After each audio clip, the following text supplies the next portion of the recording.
No, just the speakers and then the PowerPoint. So, thank you for checking.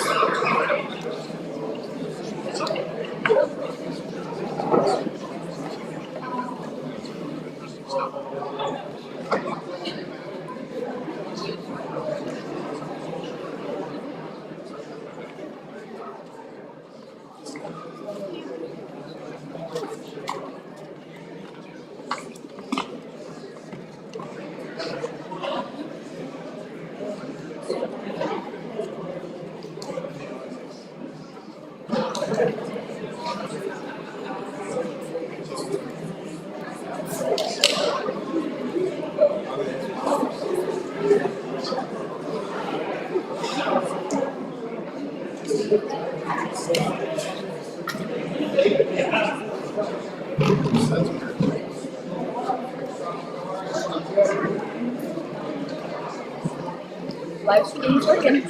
What are the odds that we could get one of these spotlights dimmed? Oh, let me go ask you. How you been? And, Excellent. And it says it's Hi, how are 3 you? minutes down.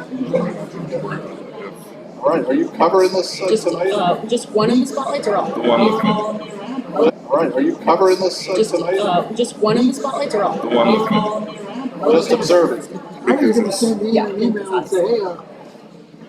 if it's going to throw out the live stream, we're going to be able to see it. Don't worry about it. Okay, thanks. Hi, how are you? Nice to see you. Just follow me around.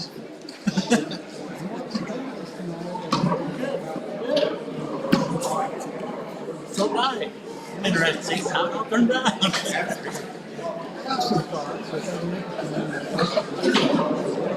an opportunity to stand at the mic and share. Is that you in here? Jeff? Yes, sir. I asked Brady.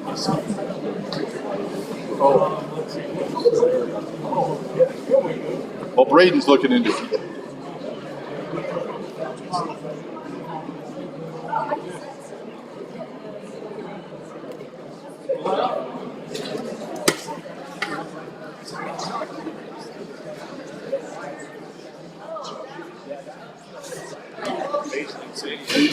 Oh, we're ready. We're ready. So I sent you an email to I emailed you back. Oh. Check your email when you get home. We'll talk. Let me know when you think.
I'm going to stand for a minute as we get started here.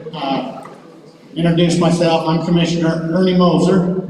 I live in Ingham, and I represent District 1, which is down on this end.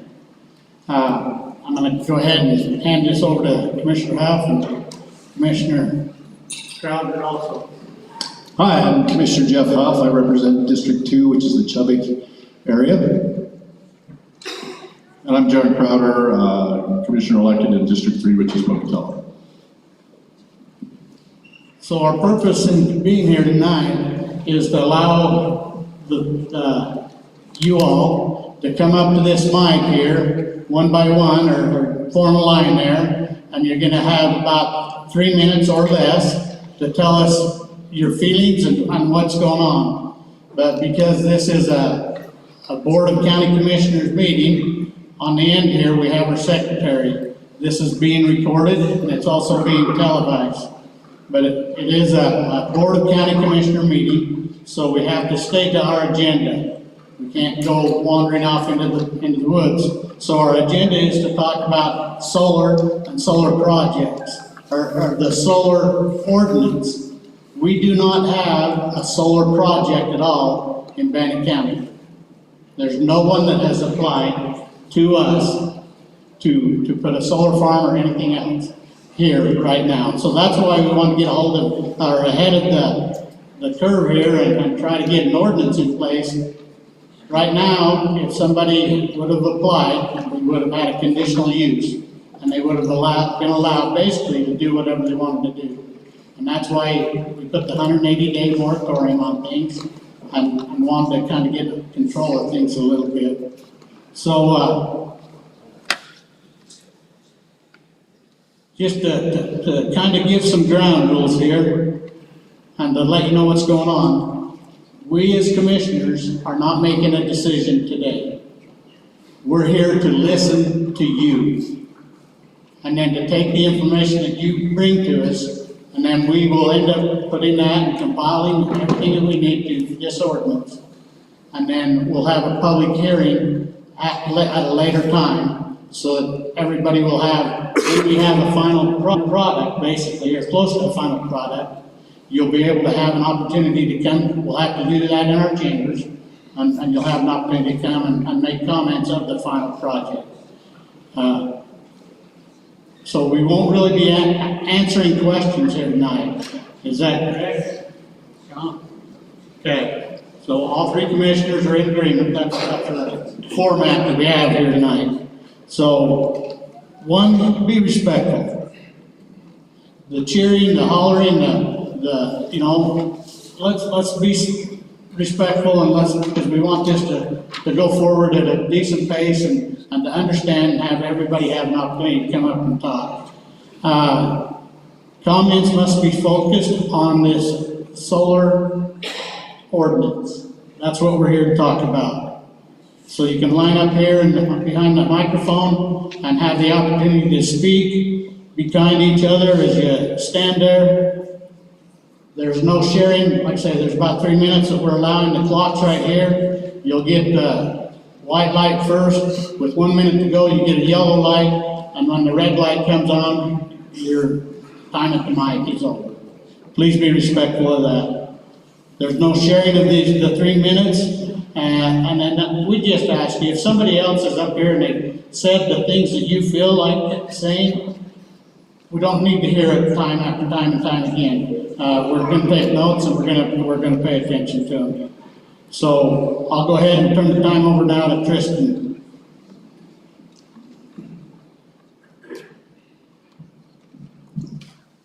Can everybody hear me? I'm Tristan Borquin. I'm the Assistant Director for Planning and Development.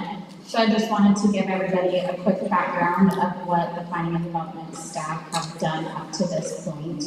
So October 12th, 2023, the commissioners enacted a 180-day moratorium on all solar energy projects. So as Commissioner Moser said, we're not accepting any applications at this time, and until the moratorium lifts or an ordinance is in place, whichever comes first, that's when a solar project application could come into our office. In December, at the Planning and Development Council meeting, our council heard the first draft of the solar ordinance as a work session, and they gave staff a bunch of feedback to implement into a second draft. And in January, on the 25th, they heard that draft as a public hearing. They had public input from the residents of the county that showed up and made some edits and recommended approval to the commissioners. On February 5th, or not February 5th, sorry, in January 25th, the commissioners then heard it as a work session where we decided to hold this meeting here tonight to get more public input before moving forward. As Commissioner Moser said, we are looking for input on regulations for what the residents of the county would like to see in the solar ordinance, and we will be taking notes to implement some of that information that we heard tonight into the ordinance. We will have a work session again with the commissioners hopefully next next Thursday to discuss everything that we hear tonight, and then from there move forward with public hearings and have additional comments at that time.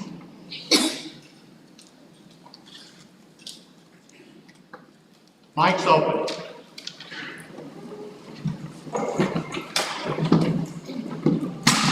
Hello, Commissioners. Please state your name. Lytton Bastion, Downey, Idaho. I just have a brief little thing prepared. It is this. I did attend the first committee meeting and listened to the ordinance proposal that was brought forth and the discussions that were brought in. And I appreciated the thoughtfulness that the committee had shared in reviewing all of the ordinances. And I thought that their assessment in which they had given was fair and unbiased.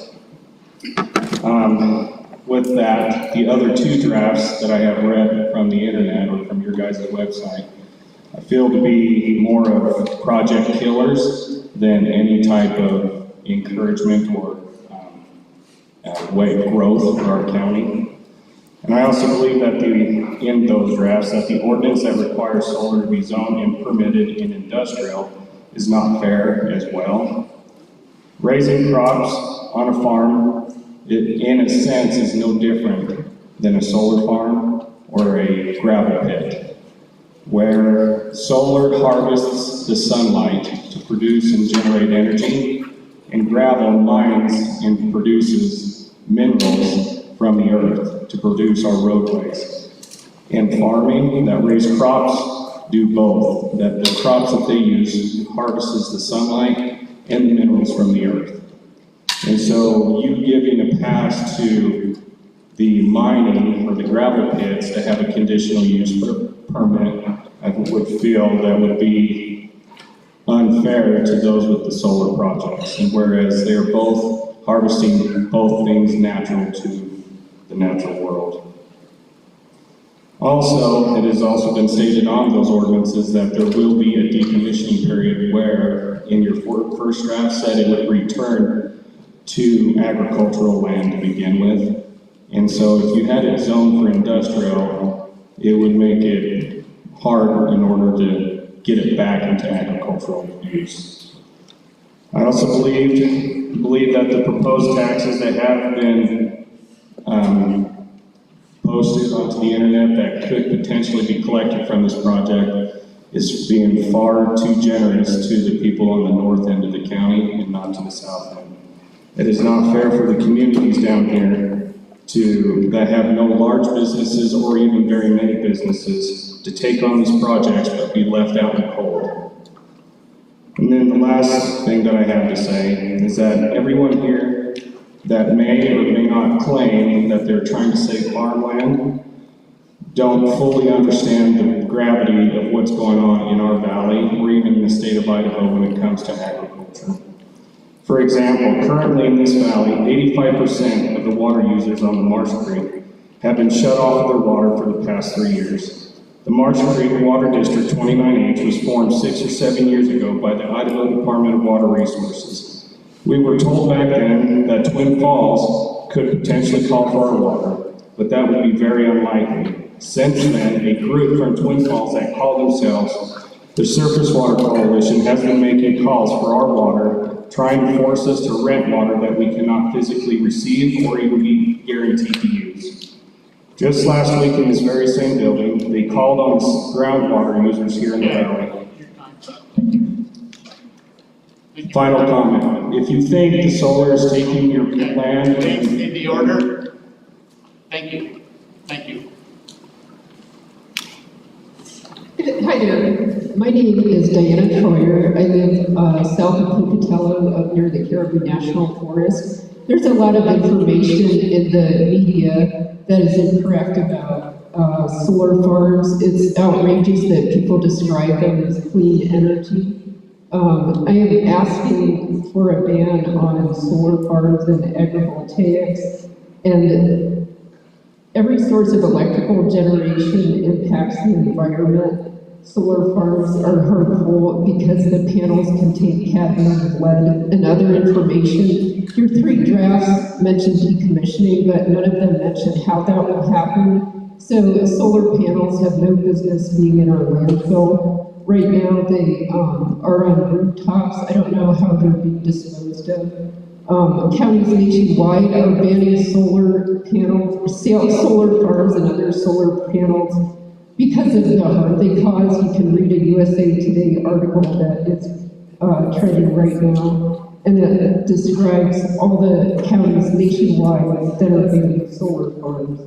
A harmful solar farm was built near American Falls. Swinnerton, a company that built it, agreed to pay $2.3 million in penalties in January because they built the farm without providing for stormwater runoff. So as a result, there was discharge of sediment into waterways. So the settlement requires the company to pay for a restoration project on the Ordinance River. In North Idaho, Vista Utilities, a proponent of solar farms, tried to pass a rate hike onto Idaho ratepayers to pay for the Washington carbon tax.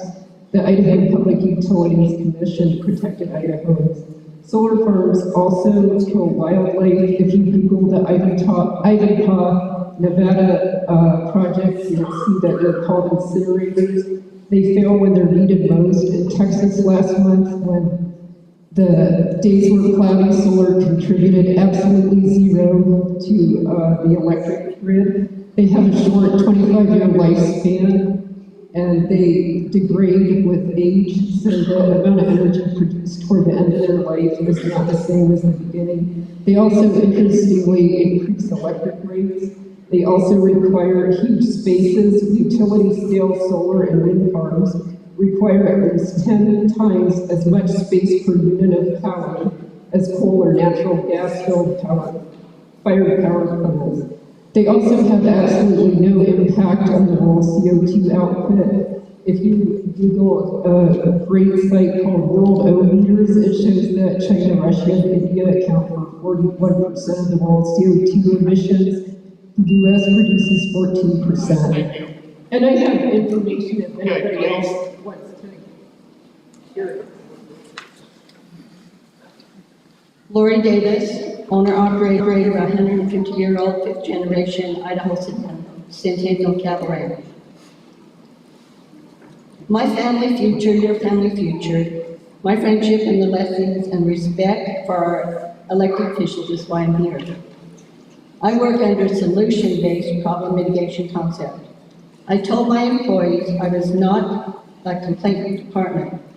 Come to me with their well-thought-out solution, and we go there and there together. County ordinances have to be set on a level, fair playing field for all partners involved, to include all industrial, including the solar. We are looking at industrial development for the future Bannock County. New ordinances have to include provisions and risk mitigation standards currently in place on all our other national, state, and county industries.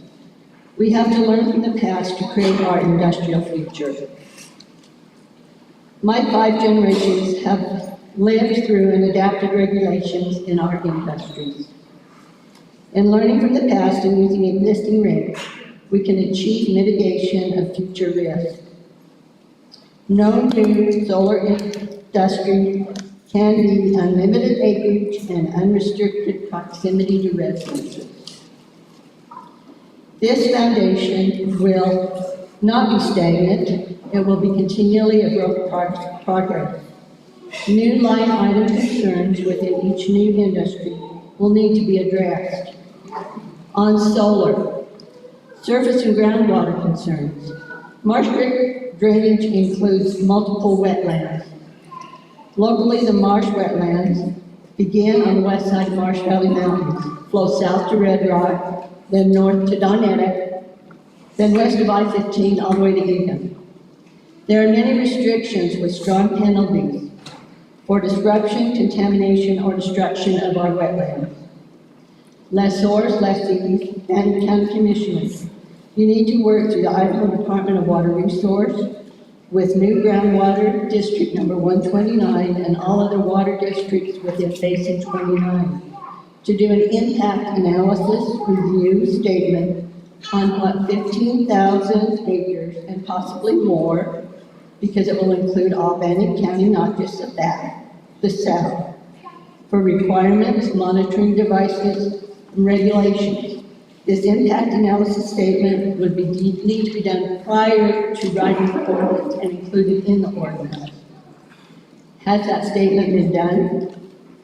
Are specific solar standards in the ordinance? Do not let any new industry violate our wetland restrictions. Surface water confinement. I had to work through Thank you.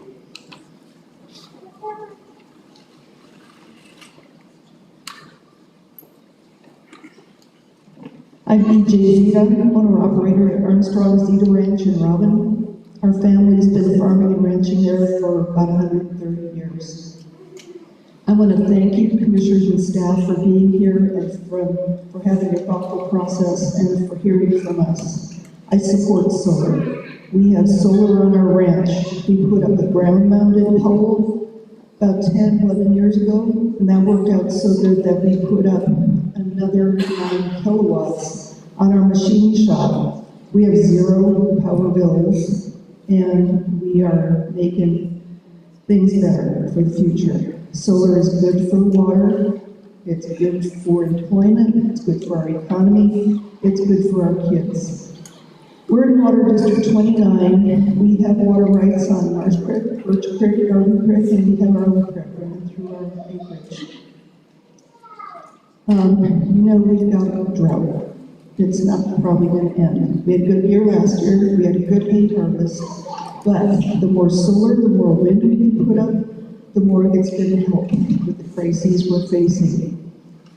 I know there's been a lot of misinformation and a lot of fear, and I really appreciate you doing your due diligence. We support solar, small scale, large scale, agri-solar. That the last 2 proposals, like the first speaker said, they're proposal killers. Proposal 1 is restrictive enough. It looks like it's more restrictive on solar than it is on gas pipelines. And I'd rather have solar right next door to us than gas pipeline right next door to us. So I encourage you to remove the restrictions, to be as generous as possible in permitting solar. It's good for our future, good for our water, good for our economy. Thank you. Thank you.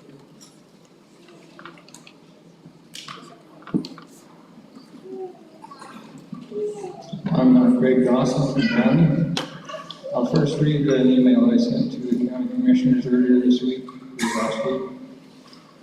I see that the upcoming Monday meeting at Marsh Valley High School is to discuss regulations for any solar farm. The meeting should also, or actually, be to decide if a solar farm should or should not be allowed, no matter how many stipulations or regulations would be put in place. The open integrity of Marsh Valley cannot be maintained with any solar farm. Any increase in property tax income to the county is not worth compromising the nature of the valley. And then I'd also like to make a couple other statements that I thought of. I believe it was the Balanced Rock Info sheet that we first saw, saying what was going on with solar and that they proposed a certain number of acres for a solar farm. They stated in there that there would be a positive impact to the community during the construction phase because of all the business that community businesses would have. Well, we don't have those kind of community businesses. We don't have the number of places where these workers would be going during the day or whenever to support the community. Where would these workers be staying? Where would they be housed? Where would they be staying during the nighttime hours or however long it would take to develop any kind of a project? And so there would be negative impact that way because there's not the infrastructure or places for them to be staying in the valley. And then I'm also concerned that probably that when these workers would be around after their working hours, that could be a safety concern to the citizens of the county, of the different communities in the county, with the number of extra people coming around. Thank you.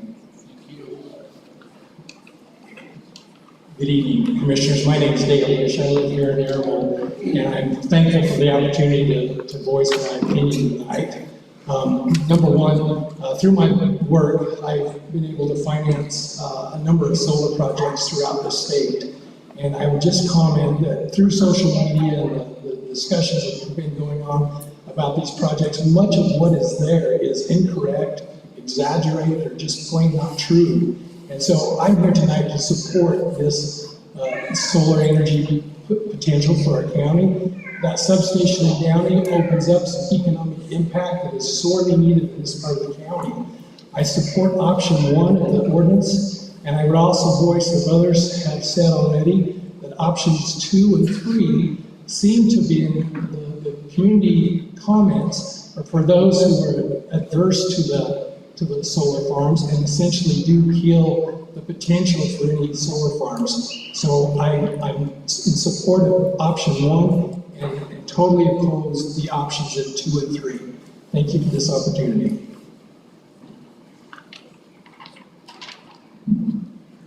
Hello, my name is Barbie Anderson. Thank you for coming down here this evening. I have emailed you articles, confrontations of everything which I am going to say this evening.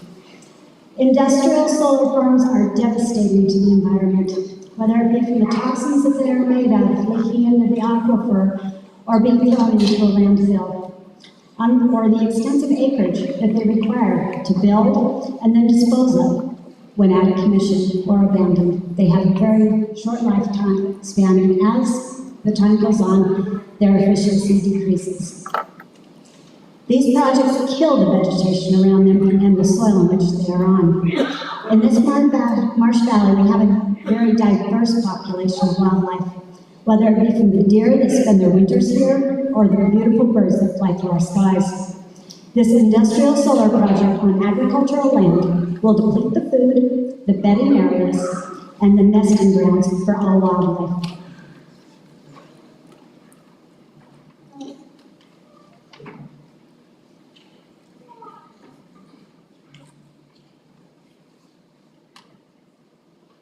This project will displace thousands of wildlife. Marsh Valley and surrounding areas has been their home or a resting place to get something to eat and continue on their migratory journey for centuries. These panels also increase ambient temperatures due to their inefficiency. It's less than 40% to begin with and only decreases from there. There's some that they receive that gets converted into electricity. The rest of it is dispersed into the atmosphere, thus creating a whole new set of problems for the future, our children, and our grandchildren, posing the question, is this good for stopping global warming? If this project is allowed, or anything like this project, this area will no longer be the cycle of life that we enjoy with each changing season. Marsh Valley will become a cycle of destruction and death.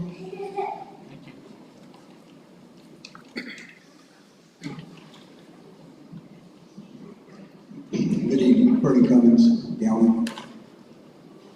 The wisdom of man is flawed. Please understand I'm not speaking in a specific term, but in general terms here. Men's wisdom can be influenced by emotions and greed.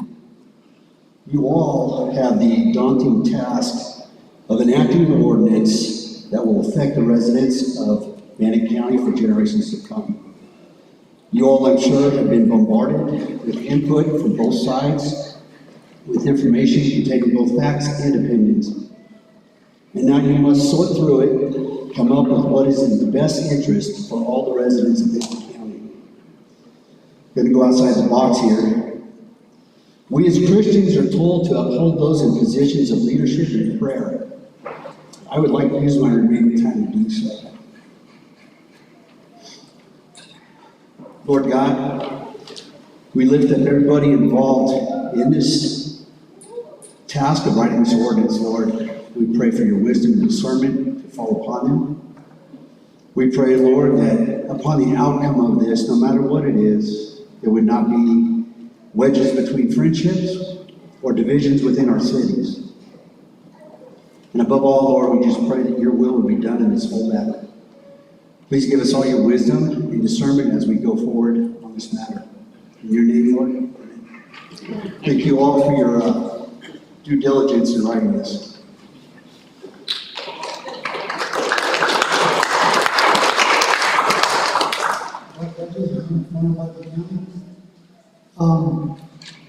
Thank you guys for the opportunity to speak and to listen to this. I enjoy it. As I understand it, power from this project will go to Utah. I think if it's going to be built, one, the ground should be zoned as light industrial or industrial. Two, it should benefit Bannock County first, and Idaho second, Utah third or last, however you want it. That's all I got to say. Thank you. Jill Webster from Downey.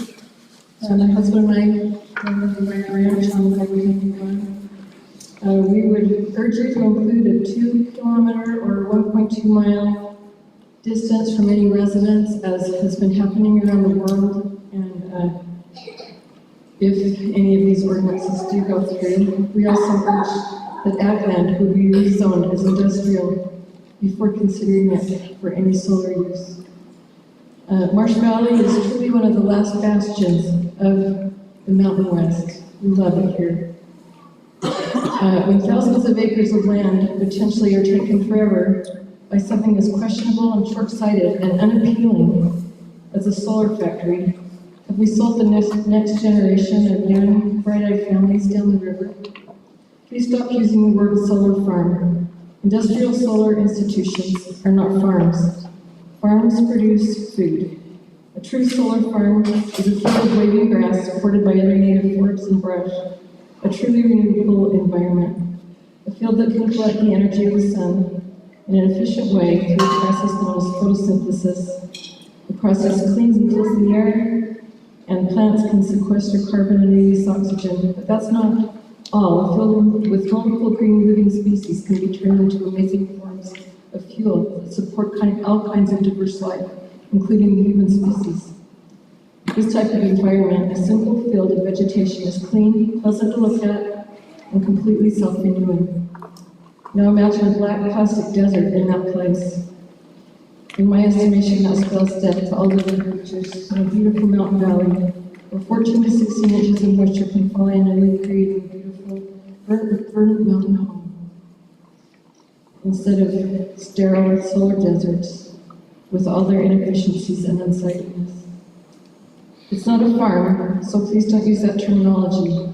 Use large-scale solar factories, and they're trying to hide behind that word farm because it holds a connotation of green and growing, when in reality they take productive farmland and native sagebrush steppe and destroy it forever by turning it into something denigrated for untold decades to come. I know my time's almost up. I just want to say thank you to the commissioners for listening to us. My husband and I would vote for the number 3 on the propositions if at all possible, and hope that you will avoid number 1 at all costs. Thank you.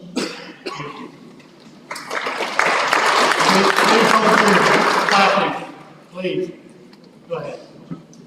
Good evening, Chairman Loser and Commissioners. Thank you for the opportunity to speak. I'm Alex Pugh, Director of Development with Hecate Energy. We're a renewable solar developer that work on projects throughout the United States.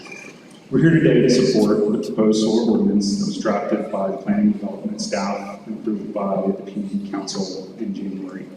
We urge the Board of County Commissioners to complete the public hearing process and move forward with the current draft and to reject proposals 2 and 3, which remove property rights for no justifiable reason. While solar is new to Bannock County, we've been developing projects throughout the U.S. for over a decade. In that time, renewable power and projects like solar PV have proven to be safe, reliable, clean, and most importantly, cheap. Solar power isn't just good for the ratepayers, it's good for Bannock County and for Downey. Projects like those contemplated by my company will generate millions of dollars of tax revenue for the county general fund, but more specifically for Downey schools, Downey roads, Downey libraries, and Downey ambulance services. Much of the power listed here in Idaho. Idaho is currently a net importer of electricity. Part of the state's energy security plan includes making more use of renewables. Idaho Power and Pacific Board both committed to transitioning to renewable power, and more importantly, leading Idaho companies like Micron and Onsemi have made similar commitments. At Hecate, we take great pride in minimizing our environmental footprint and being a good neighbor. To do that, we conduct rigorous studies that look at possible impacts to endangered species, archaeological, wetland, and riparian resources. We look at visual and noise impact during construction and operations. We study our impacts to local highways and roads. Then we work with permitting authorities at the state, federal, and local level to ensure that we've addressed and mitigated any impact. Throughout the process, we engage in open and regular communication with project neighbors and communities that host our projects. We have provided a letter and some fact sheets that outline in detail the benefits of solar, and we're happy to discuss any of those points in detail. The proposed ordinance provides us with a clear legal framework to develop and build good projects. We encourage its adoption, and we look forward to being a contributing member of the business community in Downey and Bannock County. Thank you for your time.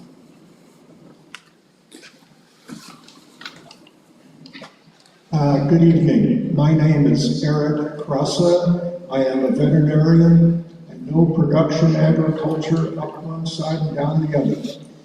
I live in Upper Mink Creek, and I would like to have the county commission consider this evening that Idaho is what America was. I have raised a family here for the last 45 years.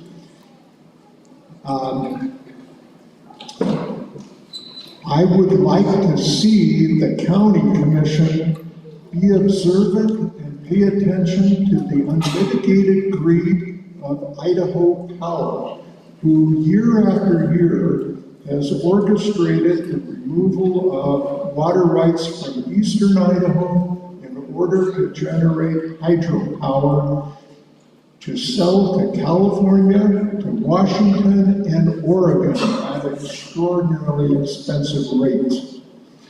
The same thing now will happen with solar power and wind power. They will promise you a lot. Those of you in agriculture have seen that. The problem is that money will be generated at our expense, at our degradation, at the county that I live in, for the last 45 years, be degraded further. That power will be sold to California at very high rates, and that is what is behind all of this. Okay, have the wisdom, have the foresight to see that. Don't duck and hide from it.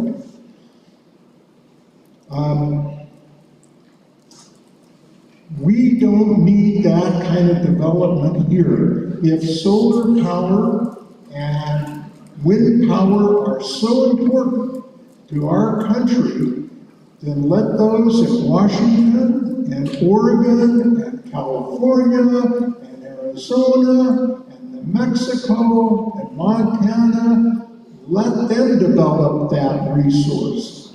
This is our state. This is our home. Don't fall for this. Have the wisdom to see what this is all about. See what's coming down the pipe. 45 years I have witnessed Idaho Power trying to change our water rights from eastern Idaho into a form of money that they can use. I don't care if California passes a law that says that 50% of all their electricity must be renewable. That makes no difference to me. Thank you, please.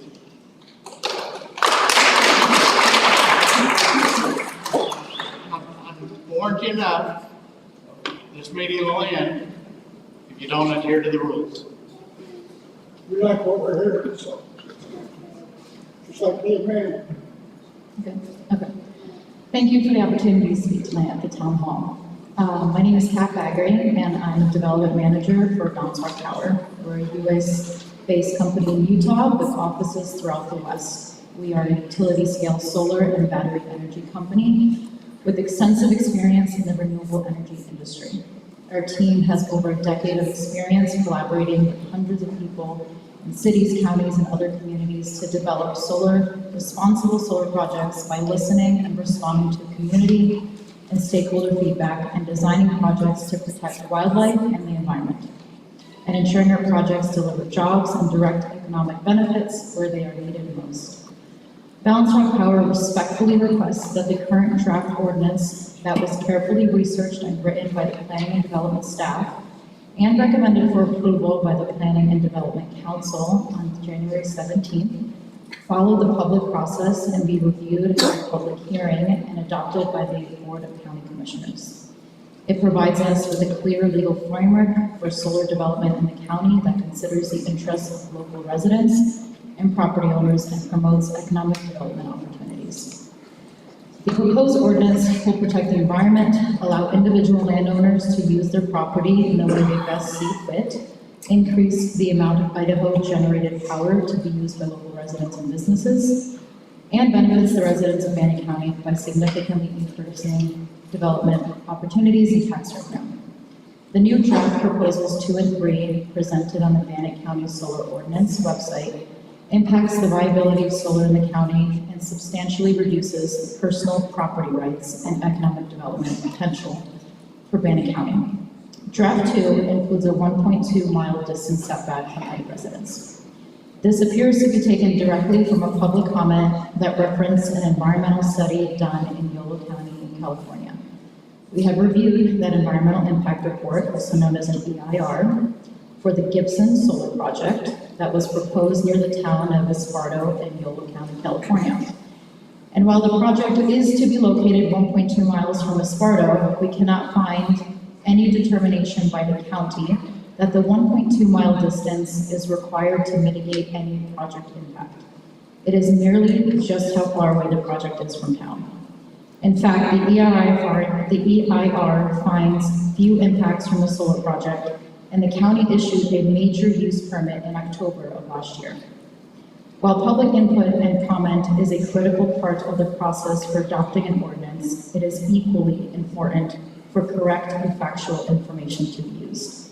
A 1.2-mile setback, which is significantly more than the vast majority of solar ordinances throughout the country, would impact the viability of solar projects in Bannock County, and thereby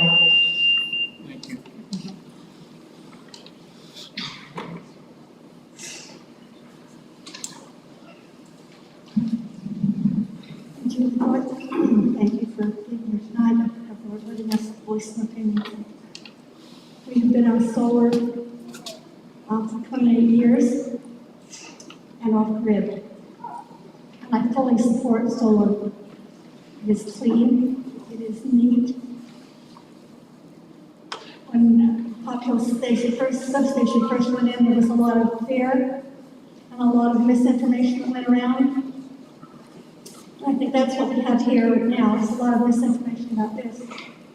Populous was going to kill all wildlife, and it was going to do all this damage. When in fact, the exact opposite has been true. We live almost next door to Populous, and we have found a great benefit of having it live next door to us. It's a quiet neighbor. There are no lights, there's no noise.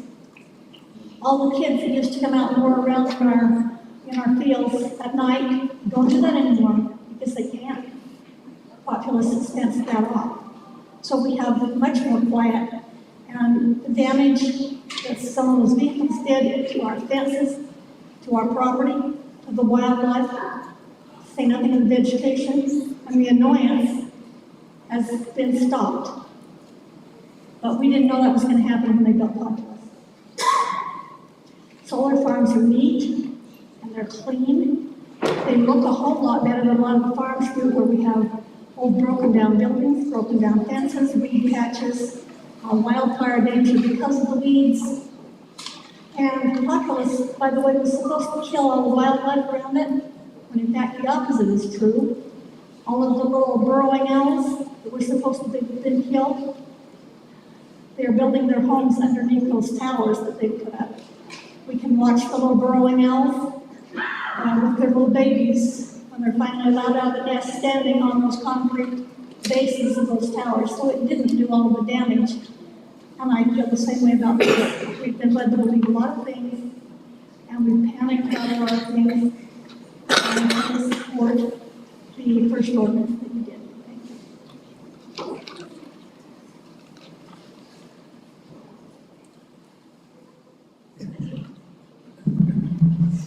Bannock County Commissioners, my name is Kyle Unruh, last name spelled U-N-R-U-H. I am here on behalf of Renewable Northwest. We are a nonprofit representing over 80 members, including power marketers, purchasers, environmental NGOs, and most clean energy developers who operate in the Pacific Northwest. Since 1994, we have drawn on the deep expertise of our members to ensure socially and environmentally responsible advancement of clean energy projects across this region. Thank you to the Commission for holding this public meeting and for the considerable effort you have invested developing a solar ordinance in the interest of your community. As a result of a growing Western energy market, regional connectivity, and falling costs of generating technologies, we see substantial energy development on the horizon for Idaho. Consequently, Idahoans will enjoy industrial growth, economic development, and cheap and reliable electricity. The work of county commissioners across Idaho and the region is essential to ensure this development provides community benefit that extends beyond economic gain and energy resiliency to include the preservation and even enhancement of their communities, cultures, and resources.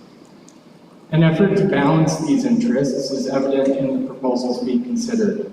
Renewable Northwest supports adoption of Proposal 1 with limited edits as detailed in my letter to the Commission sent over email. As it is the product of substantive negotiation between major stakeholders and reflects an efficient balance of their interests.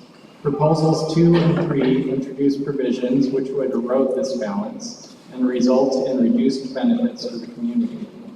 Specifically, in Proposal 2, Section H16, increasing the minimum distance for solar energy facility structures from residential dwellings from 150 feet to 1.2 miles may prohibit solar development on lands that are efficient for solar energy production and near communities who welcome the development. We believe it would be in the community's interest to weigh the costs and benefits of solar facilities no closer than 150 feet to residential dwellings on a case-by-case basis. Proposal 2, Section I, only allowing agrivoltaic systems in the agricultural zone will likely result in suboptimal land use. Given some land in the agricultural zone may be agriculturally unproductive and better suited to solar generation.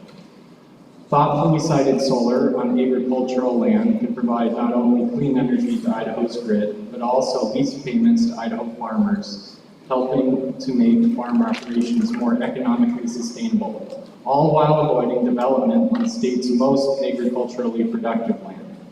We believe it would be in the county's interest to consider solar energy facilities in the agricultural zone case by case to ensure proper development while not prematurely limiting opportunity.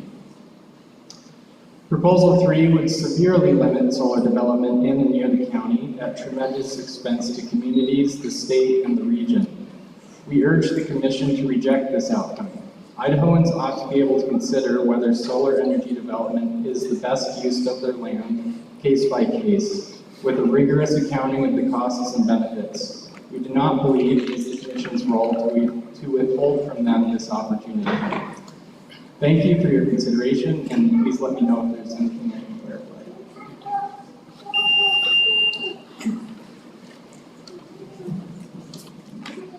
Hello, my name is Mike Engel, and I'm the president of the Portland Resource Council. Coordinate Research Council is based out of Pocatello and is a nonprofit that promotes clean energy and clean water in southeast Idaho. We have over 300 members and supporters. PRC supports draft proposal number 1 of the Bannock County Solar Ordinance. And I have a technical comment I want to make on agrivoltaics and stipulations in the ordinance. The methods and implementation of agrivoltaic systems are being developed across the country. Agrivoltaics are an emerging business model. The U.S. Department of Energy is currently funding $15 million in research and development on how agrivoltaics can work for farmers, ranchers, the solar industry, and rural communities. In a report from the Solar Energy Industry Association, as of September 2023, there were 153 gigawatts installed solar capacity in the U.S. Of that 153 gigawatts, only 2.8 are agrivoltaic sites, and the vast majority of those sites involve grazing or pollinator habitat. Growing crops under solar panels has been largely confined to research test plots in Colorado, Massachusetts, and Maine.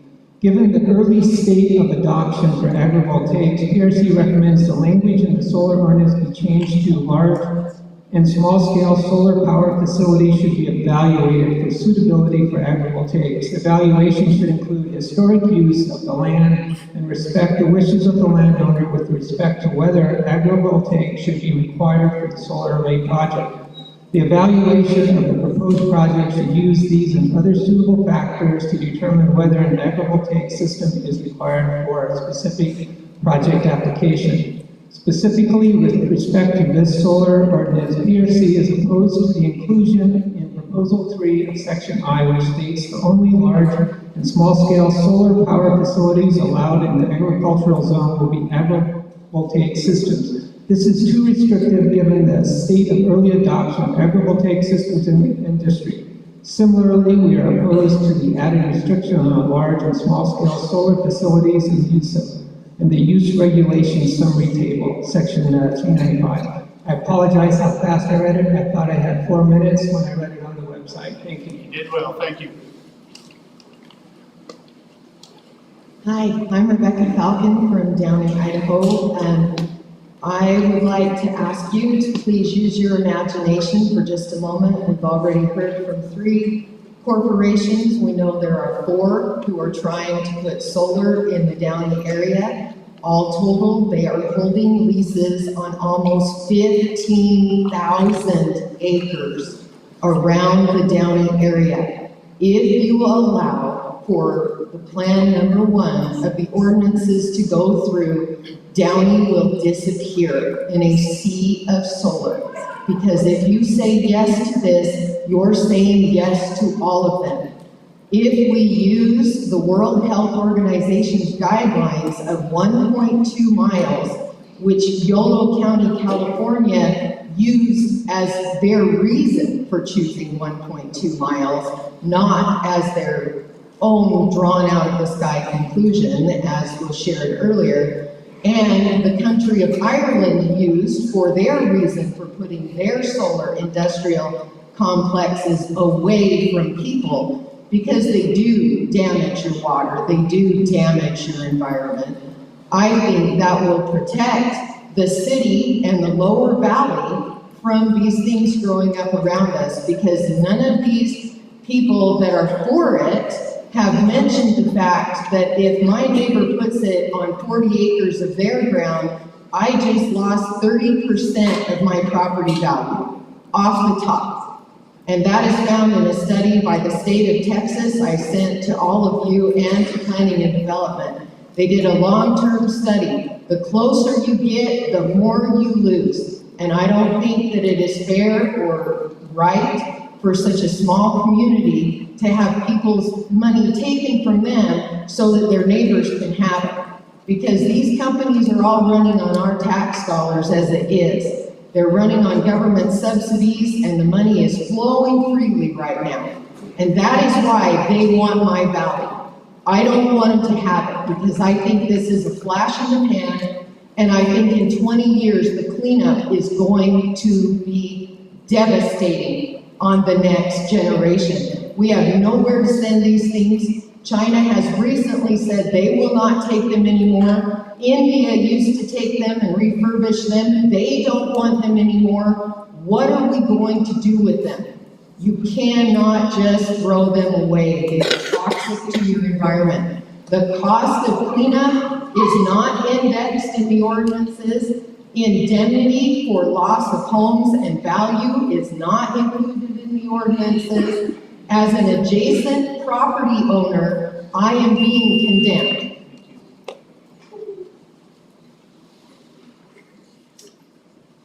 Kirk Jackson, county resident.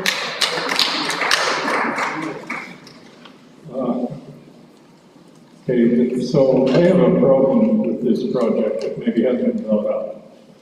Okay? Balanced Rock has provided very little information about the specifics of what this will be. But the specific ordinance changes that they requested at the Planning and Zoning meeting last month were in direct conflict with the information they provided. And this is a serious concern. They've begun this process in a disingenuous manner.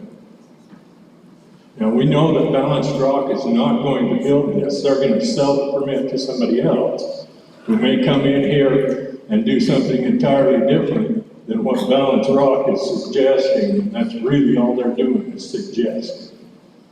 Okay? Now, we know the county is up against the deadline.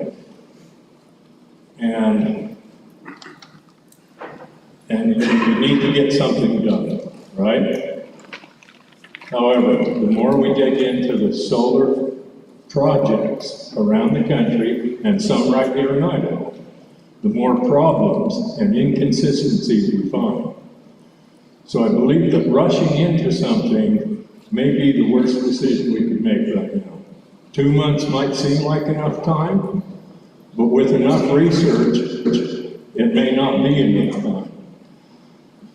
I know there's been an ordinance proposed that would prevent any new development until it was fully vetted, until it could be fully researched.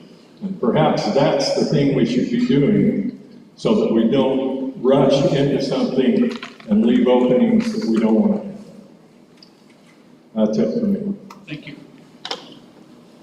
Next.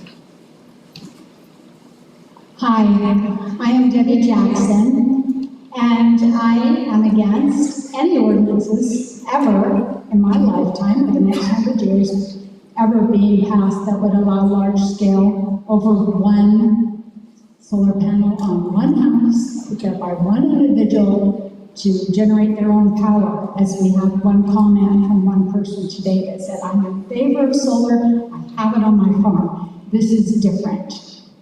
This is brought in by an out-of-state company to provide power for out-of-state. As our elected officials and our commissioners that we have here to represent our voice, I would hope that you would be listening to our opinions, not those from the out-of-staters that may be presenting their ideas to you, because this isn't their state that they live in.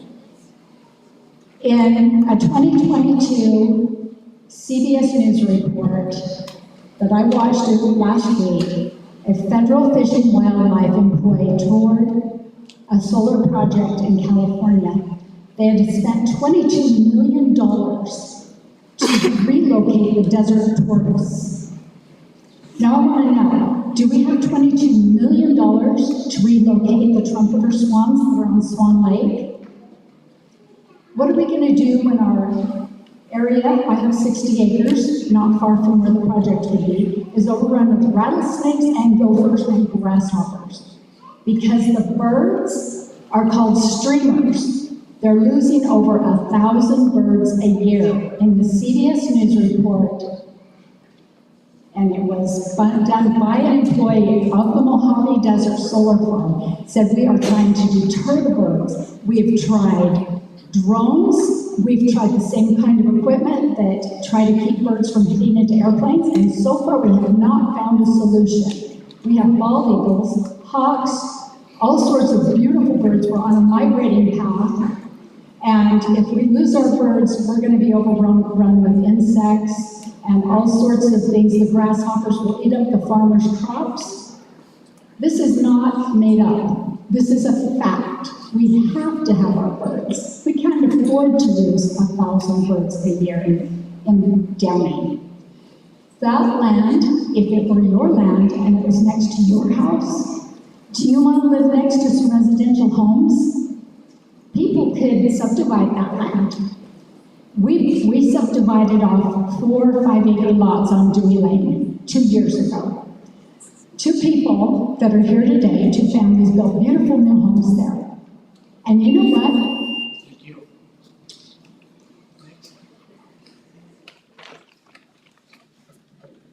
My name is Julie Richards. I'm a Downey resident. And first of all, thank you. And I am a little upset that this huge and impactful subject has gotten this far without public input until now. Because in October 5th, 2023, Hal Jensen, the planning director, said that several solar companies had approached him, the planning and zoning, to put their proposals. And he said that it would behoove his office to schedule a community meeting in South County. We would be kind to our constituents in South County without having their input, he emphasized. Mayor Nelson was in attendance. It was never in the Downey City newsletter or posted, and we never found out until 3 weeks ago about any of this. And this will not in any way benefit the community, with the exception of a few landowners. All electricity will be sent out of state, and Balance Rock told us that in a meeting. And our electric rates will go up. It will destroy our beautiful valley and wildlife. Solar belongs on rooftops, near highways, commercial industrial zone land, marginal or contaminated areas, not on rural agricultural land. These solar developers and investors are not in the business to generate power. They are in the business of tax credits and foreign interests. Furthermore, the following concerns and many more need to be addressed or further expounded upon. Decreased property values, erosion, sediment, flood management, groundwater and well contamination from toxic chemicals from micro cracks and damage to panels. Refer to the Clean Energy Association report. Upfront security bond provided by the solar companies and landowners for decommissioning. Fire insurance and or security bond for fire or severe weather damage, including loss of life, homes, toxic fumes, evacuation, etc. Refer to FEMA Solar Fire Hazard Document. Fire hazard and EMS coordination and training. Noise ordinance, rated by safe decibels. Glare shall not be directed on other properties or roads. Hire only local contractors and conduct job fairs, etc., etc., etc. Because of the complexity of this project is why an ordinance that says it is not expressly permitted, then it should be prohibited, would be plain common sense until we further research, study, and gauge this convoluted matter to protect everyone and generations to come.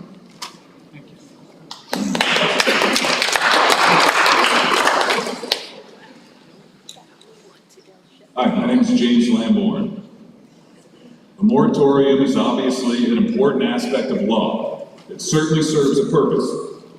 With that said, it amounts to nothing more than an arbitrary deadline, which in this case rushes a project that is simply too big, too impactful, and too permanent to be rushed. The residents of Bannock County deserve all the time in the world to hash this thing out with their public officials. Why should our backs be up against the wall here? Therefore, I ask you all to consider putting an ordinance in place which states that any project not expressly permitted verbatim by default is to be considered forbidden by law, effectively doing away with moratoriums for situations like this one. That way the due process between the governed and their government can take place with no arbitrary time limits. This is simply too important to mess up because of a moratorium. There may only be one chance to get this right, and there absolutely will be future projects requiring just as much debate and deliberation as this one. It's time to get better prepared and stay that way moving forward. Thank you. Des Hauser, Downey, Idaho. I want to thank you guys for giving us the opportunity to speak. Better late than never, right? Mr. Huff, I'd like to thank you for initiating the moratorium. I've spent a little time on your website, and right on your homepage, I think the opening statement is creating a place to come home to. Well, my house will be surrounded by solar panels if you don't keep these away at least 1.2 miles from people's homes. Not only mine, but several other people here. You also stated on your website you were someone who was pro-growth for the economic development. Putting this moratorium in place was important for several reasons. First, while believing in growth, that you recognize that not all change is good. If we can be somewhat selective in the projects we accept, we can manage the development and maintain the area's identity. Is an industrial solar complex the identity we want?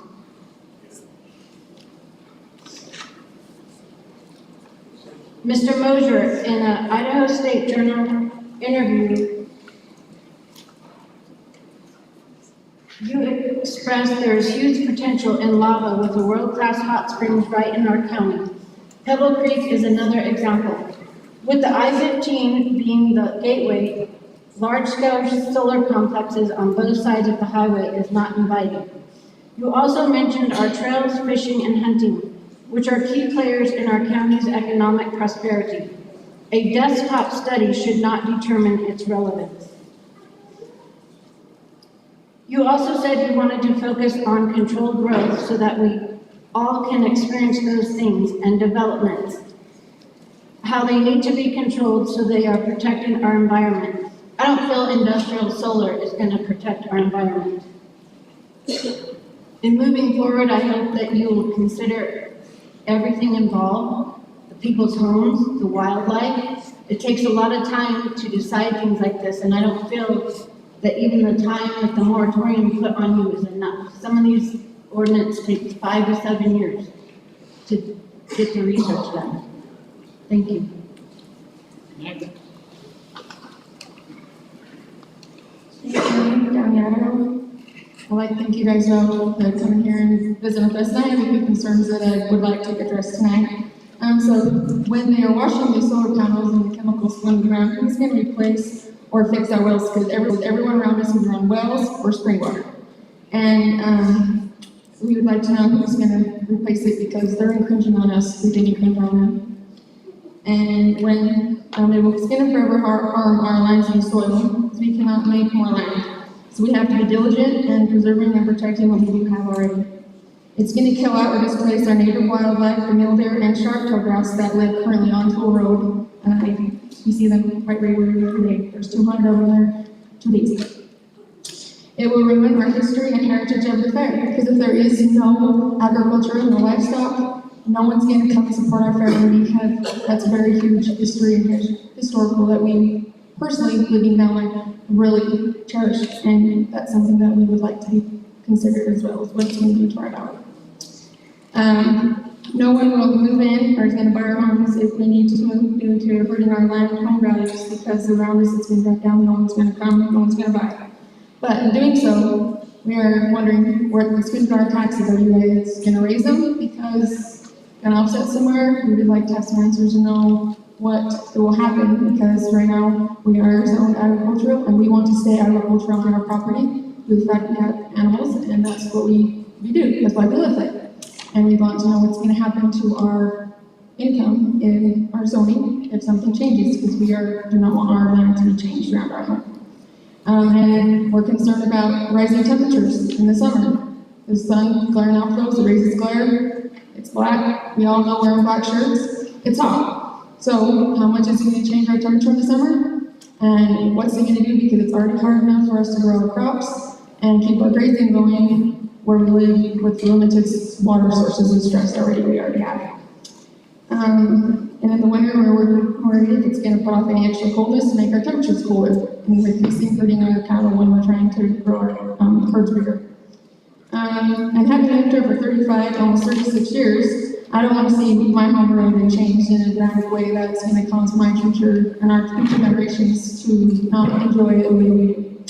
So we need to think about how our actions and deeds are going to affect not only us, but our generations and our future. If it doesn't belong here, and we feel that it needs to have more looked into, more answers before we can make a full dedicated decision, but I right now am not for it at all. Thank you.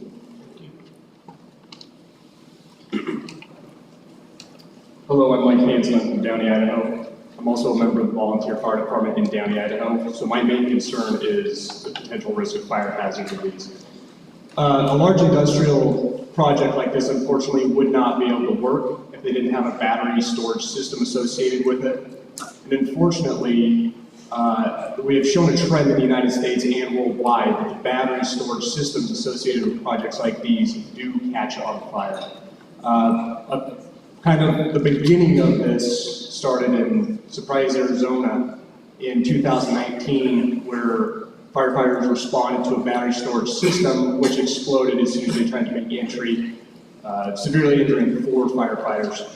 As a result of that, the only regulation that has come out of it barely came out in October of 2023, last year, to try to get some standards and regulations on this. So far, because these projects are so new, there are no safety standards and regulations on these.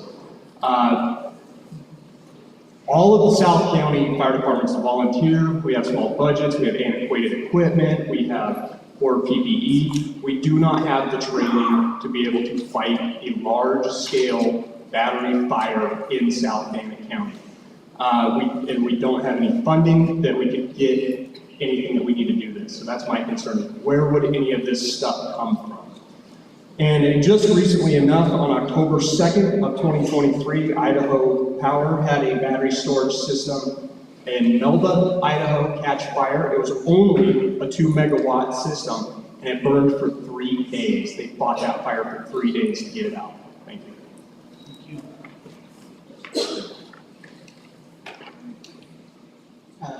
My name is Chance Olson. I also live in Downey.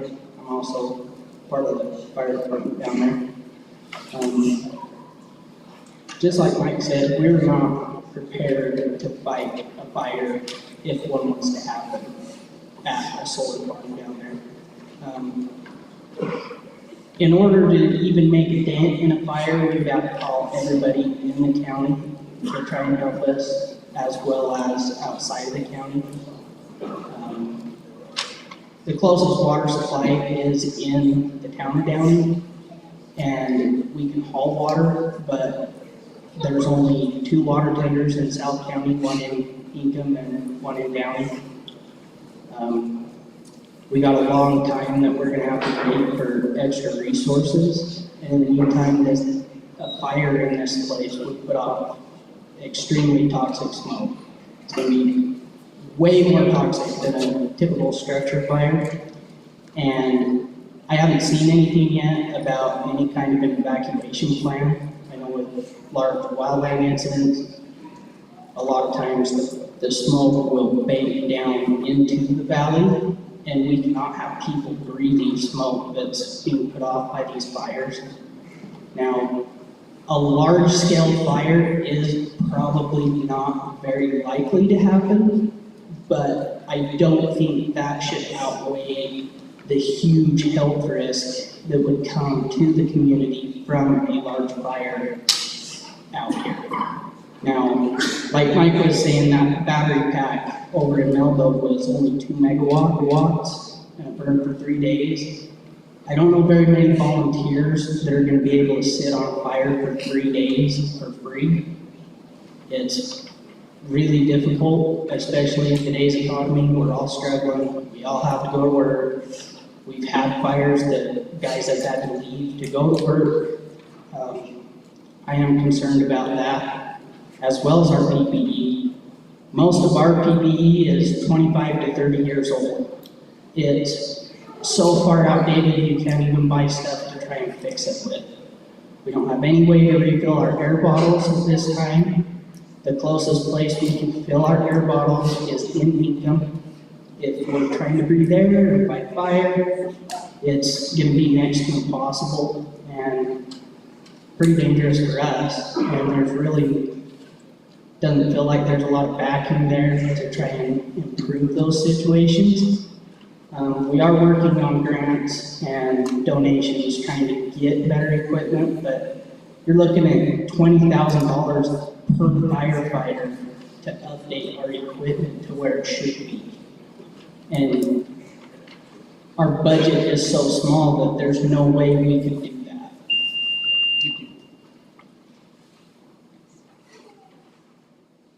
Good afternoon. Nice chance to Idaho. We kind of follow up with that fire issue. 1 megawatt of output requires 4 acres of space. I believe there's 2,400 acres proposed right now. 1 acre of solar equivalents to $15,000 per year roughly. This contract stated will pay each landowner $275 per year.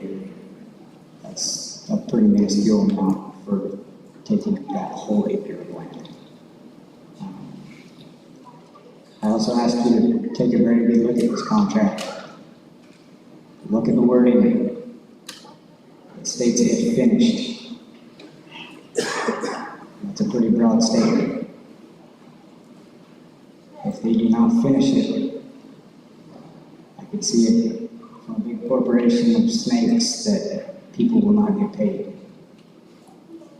I also ask you that if you do permit this, to not do it in stages, because that allows for more openness to roll into a if finished state. What I do recommend is that you take different chunks of land and make it into a different job area. That way you can put a timeline on it, and if they do not complete the work by that time, then you can hit them with a fee. I don't know what you guys want to do. It kind of lights a fire with them to get it done. So if people are for it, they're not stranded with no land and no money. Another thing is that a lot of people in here that I know, I went to high school right here. I care about these people. I know that a lot of these people care about each other. Do you think these corporations care about us? Hell no. They aren't willing to give up their house for solar and everything, so we should not either. So instead of listening to 3 minutes of lies, do 3 minutes of research yourself and find out for yourself. Thank you. Hi, my name is Heidi Dykes, and I actually reside in Franklin County.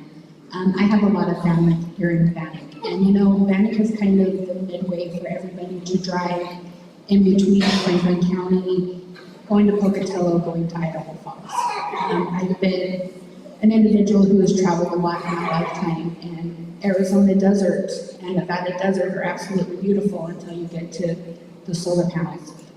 And one thing that maybe nobody is thinking about the solar panels move to go with the sun.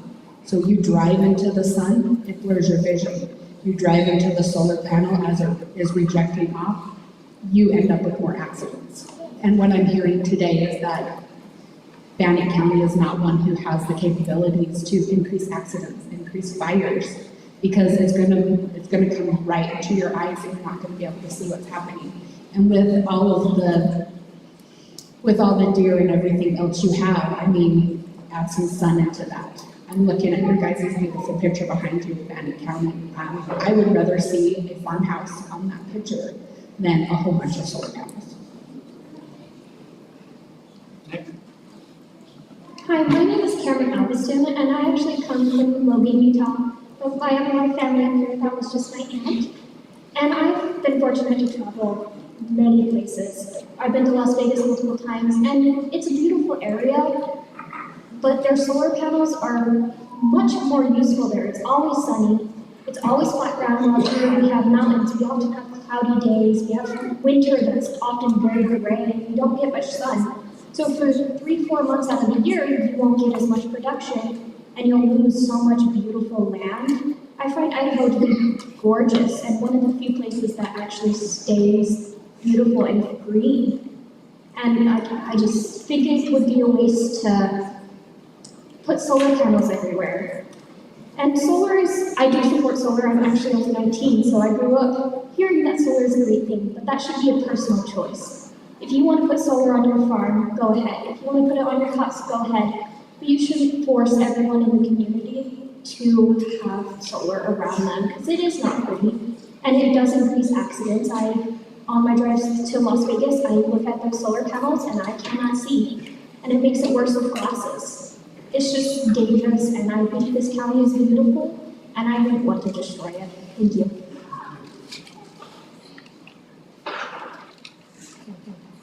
After tonight, I'll probably be the most hated individual in Downey. America's founders understood clearly that private property is the foundation not only of prosperity, but of freedom itself. Thus, through the common law, state law, and constitution, they protected property rights, the right of people to acquire, use, and dispose of property freely. I believe the first draft is most in line with the intent of our constitution. Landowner rights should be supreme for the minority or majority prefers. Other people have no right to tell you what you can and can't do with your own land, so long as it doesn't impede on surrounding property and follow city and county ordinances. Landowner rights should not take a back seat when agriculture is not at the forefront, and I find it ironic that so many farmers are fighting this when they are the very people who understand the importance of property rights.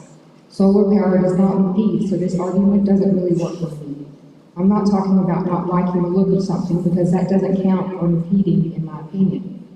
Feedlots are impeding, but I'm talking about real issues like impact and property values. I've yet to see any data that says this is true. Everything I've heard has been anecdotal.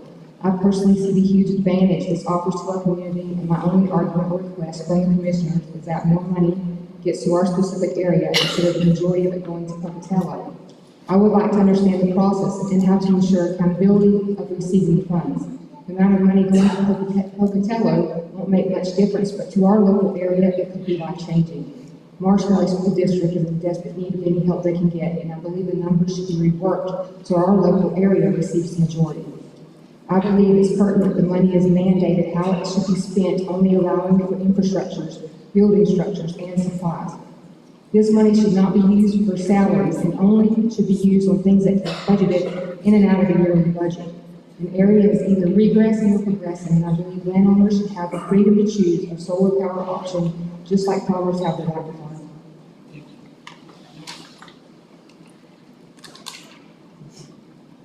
I'm Chad Selenite, Downey, Idaho. Thank you, everybody, for being here tonight. I believe that the first of this, I include all of us planning, the planning and development commissioners, we have a lot to learn about an industrial solar complex. About the risks, the amount of land it takes, property value, depreciation, wildlife habitat, drain, damage to the land, etc. I would hope we learn through this process, on both sides of the aisle, you could call it. But I know that I can speak for myself and many others that an industrial solar complex will be detrimental to our community and county. All future natural growth will be stifled. No residential growth, no commercial growth. South Bannock County will become a wasteland. I do understand the growth in our county is inevitable and can be difficult to manage, but I ask that we manage reasonably with a common sense approach in order to preserve our way of life. The open spaces that we enjoy in Bannock County are in jeopardy. How will we explain this to our future generations if this is allowed? In closing, this is much larger than a dollar sign, a revenue stream, political gains, favors, or pressure.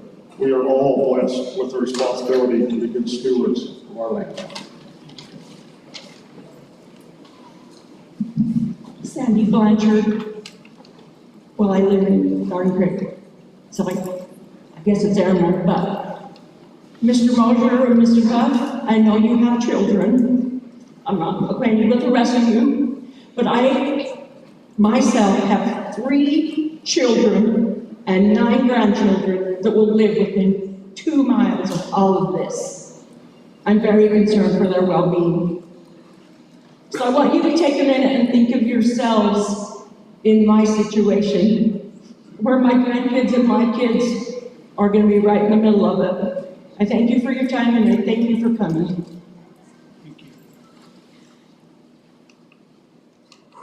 My name is Chanel Barnes. I live in Downey. I'm actually Sandy's daughter-in-law. I'm sorry. The worst thing that this has done is tear my community apart. You have people going, people not wanting it, people wanting it. This is my community. You don't live here. Everybody is fighting a fight, one way or another. But we used to love each other, we all love each other, we all take care of each other. This is bull. None of us want this here. And I live on Yoxall Road, which would be right by it. You guys talk about water. I fight for water. I appreciate my farmers that are around me. I have to choose between doing laundry or bathing my children in the summertime. There is not enough water out there. If we have a fire, what happens? Are you guys responsible for the people who build that house? Are you? Or is it my insurance? Because now we're gonna have to have that kind of insurance on top of a regular insurance. Please stop and think of what's gonna happen. That's all we ask. We need to know the what ifs. But if it does come to my community, none of you that don't live here don't deal with it. I want to see a portion of the money come back to my schools. Our kids suffer with schools. We all donate what we can to help our school.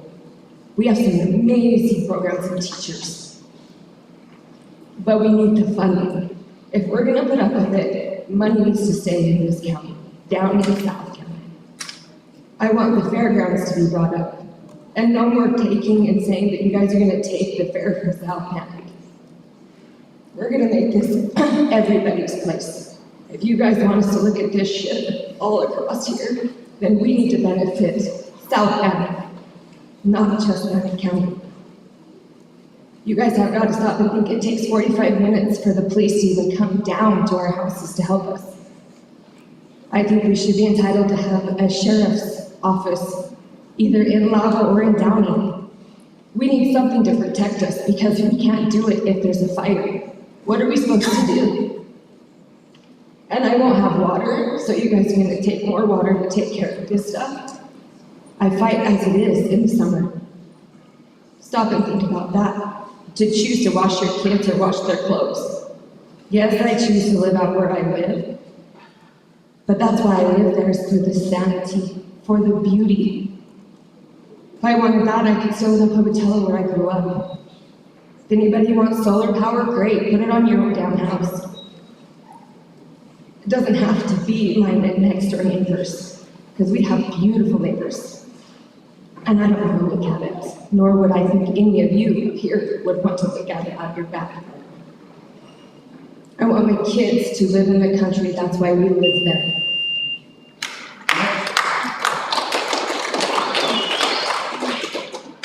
Like said, I'm from Downey, but I've also lived everywhere. When you're traveling across Nevada, I remember when we first saw the panels there, the solar panels, they were, 30 miles from any community in an open valley, and they looked okay, pretty nice. But then each time you go by, they're adding another 1,000, and next time you go by, they're adding another 1,000. Pretty soon, the whole valley is covered with the solar panels. Takes away kind of the beauty of the country. In Beaver County in Utah, where I'm from, they put up some solar panels, but they're 20 miles from town. They're out in the sagebrush in the desert. And they're between Beaver and Delta. And they provide money for both counties. But they're 20 miles from any houses. And I think that's important. Morse Valley is kind of a valley that isn't very wide, and doesn't have a lot of open spaces. And that's a valley that's very beautiful. And I just kind of think there's just not enough room here for solar panels. And I know that may offend some of the farmers that may benefit by it, but let's build the solar panels where there's a big enough spot to do it. Thank you.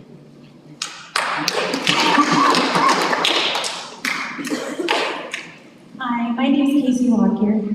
My mom actually lives next to one of these in Arizona. It's been mostly miserable. She hates it. She loves when she gets to come up here and visit us in Idaho.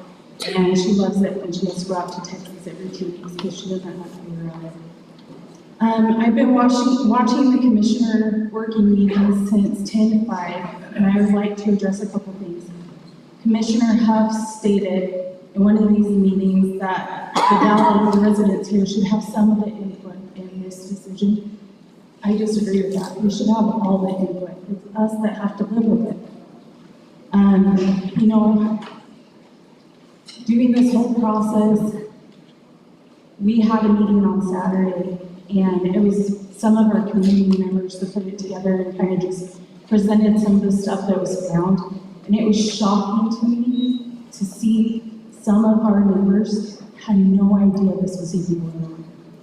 And to sit and talk to them and show them the map of what's being proposed, to watch a couple of them cry about it, it's kind of, I'm going to mimic something that I heard earlier.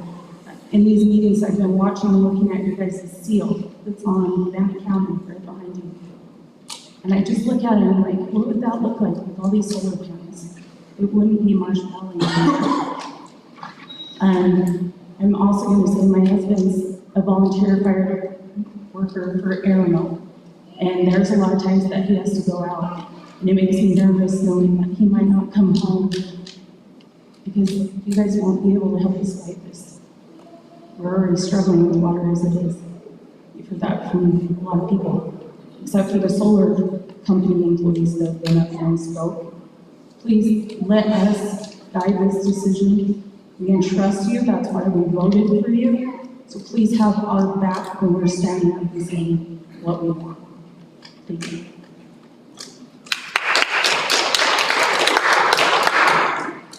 Good evening, Commissioners. My name is Sam Nate, and I'm an engineer with Bannock Power.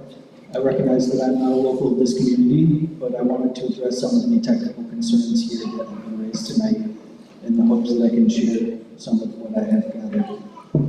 Regarding the concerns around heavy metals contaminating your soils and your water table, I heard mention of both cadmium and lead. Cadmium is present in panels manufactured by one entity, and they represent a very small share of the panels installed in this country. Regarding the lead that is used in soldering, as it is in electronic components of really all flavors. However, in solar panels, due to their use outside, that has been predominantly replaced with silver. Regardless, these panels have no place in anyone's landfill, let alone yours. They are most commonly sent to recycling facilities as they are full of materials that can be reclaimed and repurposed. As these technologies progress in their efficiencies, we have also progressed our abilities to recycle those components, and that has also supported the shift to these different materials.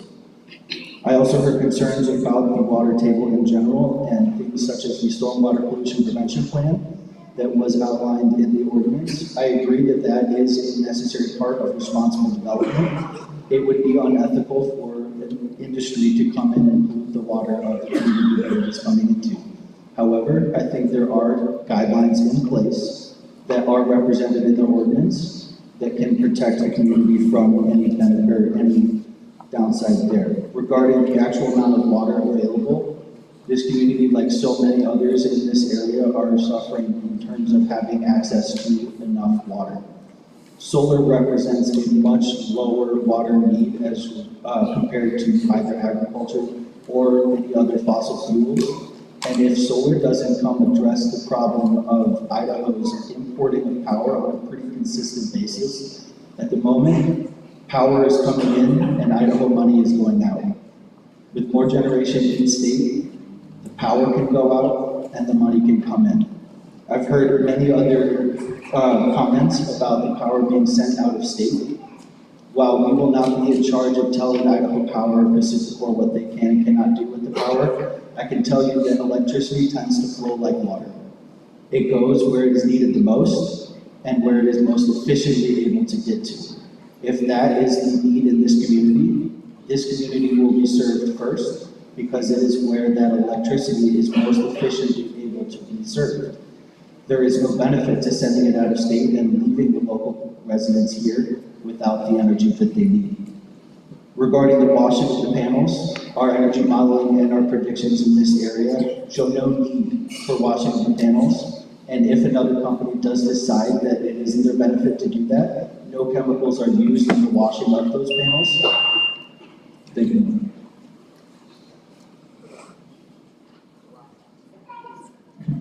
Hi, my name is Steve Livingston. I sort of respond to some things you've heard. I saw an aerial view of South Bannock County, what it might look like should these outside companies be able to do what they want to do. And I heard the figure 15,000 acres, and that's sort of what it looked like in the aerial view. I really think that we're not our federal government pushing green and throwing money at us. We probably wouldn't be having this meeting.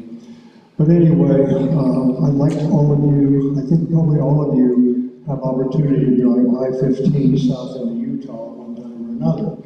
And so I'm asking for you to imagine with me the visual that you get as you come back out of Utah, up the Millet Pass, and cross over the pass, and you come down and you look at Marsh Valley. I know the feeling I get, ladies and gentlemen. It's remarkable. We live in a unique location that is quite distinct from most anywhere else you might travel around to. Travel around to many parts of the western United States, Oregon, Washington, California, Nevada, Arizona, Montana, Wyoming, New Mexico, Arizona. There's different views, but when you come over that pass into Marsh Valley, it's special. And I'd like you to picture the change that you will see if this happens, and you come over the pass, instead of you see our lovely agricultural valley, you see 15,000 acres of industrial solar farm. I, for one, don't want to see it.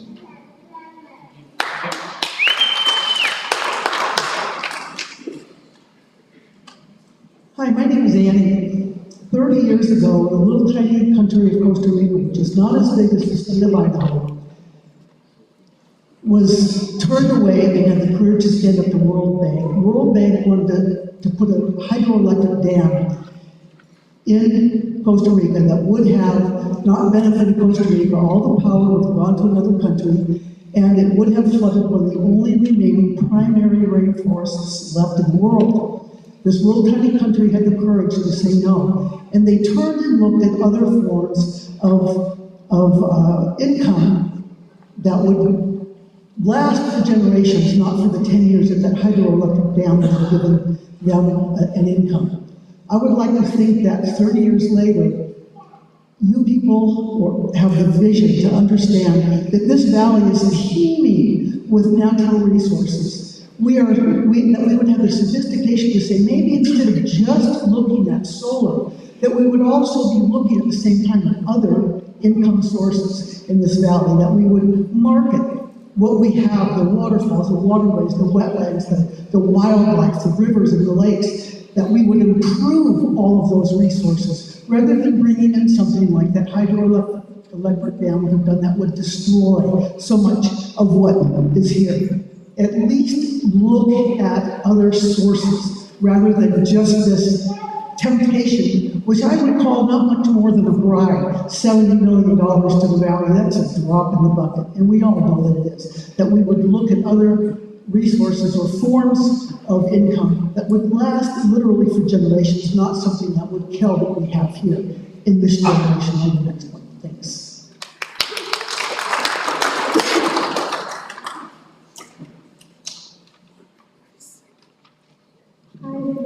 My name is Amanda Chilka. I'm from Finland, Idaho. I'm only 17 years old, but I would like to speak on behalf of the upcoming generation. I used to live in Clarksville, Tennessee. It's a very big town. And I wasn't excited at first to move to Marsh Valley, but ever since I've been here, I've grown to love it. It wouldn't be Marsh Valley with acres of solar panels. And I know many peers of mine would agree that we want our children to be able to experience Marsh Valley like we have.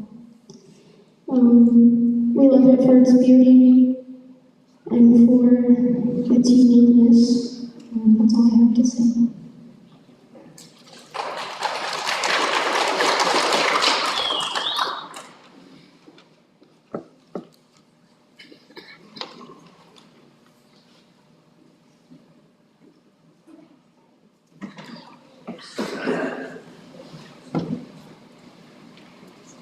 Hello, Commissioners. My name is Larry Burke, and I live in Downey.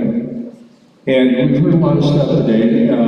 We have a minority that, as euphemistically and fondly, we've referred to solar farm. Myself, I think those would be the same people that would try to convince you that Jeffrey Epstein committed suicide. So when we talk about solar facility, what I from Nantucket to Oregon is exactly why it is so hard to say no, particularly when the majority of people in a particular area don't wish to have something occur to where they live. If solar facilities were so beneficial, profitable, good for the earth, we would all be bidding to have them. But in fact, we have lawsuits everywhere. Nobody wants them. They're not beneficial to that community. They're not money makers when people put their property in. We don't even talk about it until we have the wrong people, certain people in Washington, D.C. It's not an issue. So my point is, in Bannock County, this south end, Bannock County, and I believe that, Ernie, you're very familiar with this end of the county. We have 4 major power lines that run from somewhere in Wyoming, disappear over the path. We have a substation that a third world country would be very proud of to have in their nation. We're talking about giving people the right through a conditional ordinance to decimate 4,000 acres. That company will tell you they have never built one, they don't manage one. We haven't asked them in our ordinance for anything. We haven't asked them for a surety bond to guarantee it will be finished. If not, it will be cleaned up. We have not asked them for a surety bond to clean it up, indexed for inflation, a little bit. I'm just saying the details in these ordinances need to be tightened up. They need to be here to protect our volunteer firemen, people who own homes.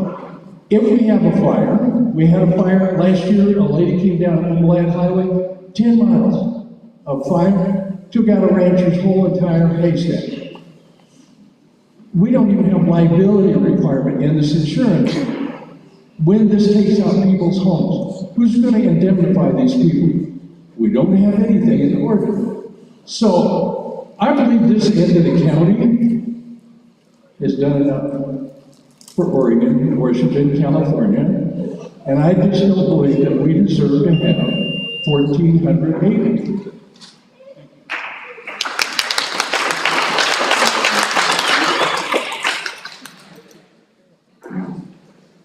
Anyone else?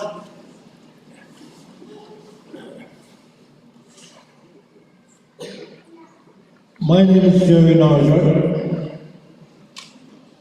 I'm a transplant more recently from California, and I have seen all this before in California. When I came to California in 1962, it looked to me like paradise. And you all know what it looks like today.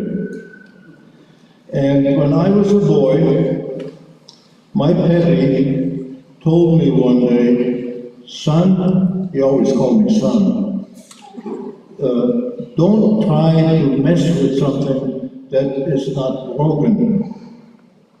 And that's what I'm asking you to do. That our place here, which is the closest thing to paradise that I have ever seen. Please don't let them mess with it. Those big companies, once they get their foot in, they will go anywhere they want. And yes, they do violate regulations. And if they get fined, they pay a fine. They make enough money. So please, you represent the people here, not those big companies, not any kind of so-called improvements. As a matter of fact, I resent the comment from the power company representative that we need to make these properties look nicer. Everybody here in town, in Downey and around the area, they like it the way it is. Now, I've been around. I was born and raised in Germany during the Nazi period. And yes, I'm old. And I lived in different places, in Canada, in Toronto, in California, and I moved here, you know why? This is the best place I've ever seen, with all the places I have lived. And I'm glad that our citizens in Downey and surrounding areas, they understand that. And isn't that interesting? They didn't have to live in different places to find out what kind of garbage these big companies are creating. And we're talking about fires, about the problem with the batteries, about all kinds of problems. I know, I've seen them. I've seen them. Why are people living in leaving California in droves? They like to come here. Why? To visit our panels? No. I don't think so. So, Mr. Chairman, you stand up for us. We're counting on you.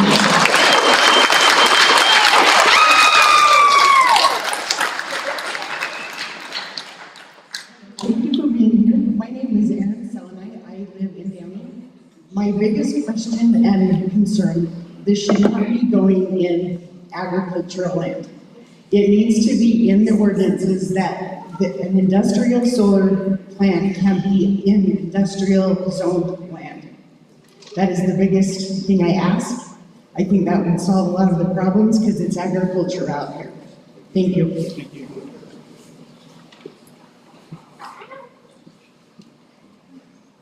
My name's Earl Crockett, and I've been in this valley a long time. And I've listened and considered, and I watched you listen and consider. And I think the most important thing I've got out of this meeting is my wish to consider the methods that some people use. And I wish with all my heart you consider based on results. And the third part, there's a better way waiting for us. And that's all I have to say, and my heart's with you in the decisions you make. Thank you. Thank you. Anyone else?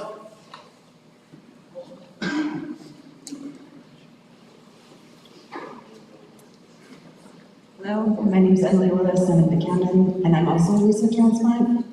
I came from Southeast Alaska, a small town with a big tourist problem. The cruise ship industry is really intense up there, southeast, and I can see this, the people who aren't local here, I don't even consider myself local. My partner is, he grew up here, his family's been here for a long time. And industry is hard to get out. It's decimating the town that I lived in for 19 years. I really implore you, if you don't want this in your backyard, we don't want this in our backyard. If solar energy is so efficient, I agree, why aren't people clamoring for it? We're not clamoring for it. I've only been here 2.5 years, and it took me a little bit of time to get used to this different environment, but it's beautiful. It's so pretty. You don't want all these birds dying. You don't want all these insects running rampant because we don't have the proper wildlife channels. I'm speaking for the trees, I'm speaking for the animals, I'm speaking for the water. Let's protect what we have, because once you get rid of nature, it's very difficult to get it back. Thank you.